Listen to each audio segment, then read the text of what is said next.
गणेश क्षण क्षण में गणेश, कण कण में गणेश, क्षण क्षण में गणेश, साथी सभा में गणेश, युद्ध रण जिसे भार है, शिक्षा दीक्षा में गणेश, द्विज की भिक्षा में गणेश, नहीं चलता गणेश बिना कोई व्यापार है।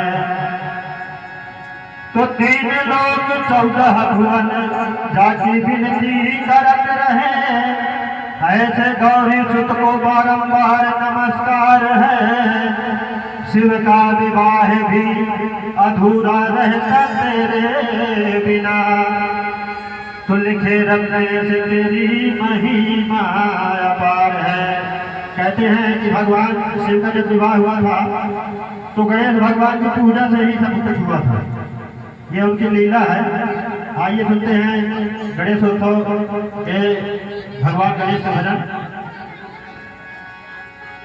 तो गजानन आके कुटिया में, एक सुंदर सी रचना हुई है। गजानन आके कुटिया में मेरी उपकार कर दीजिए,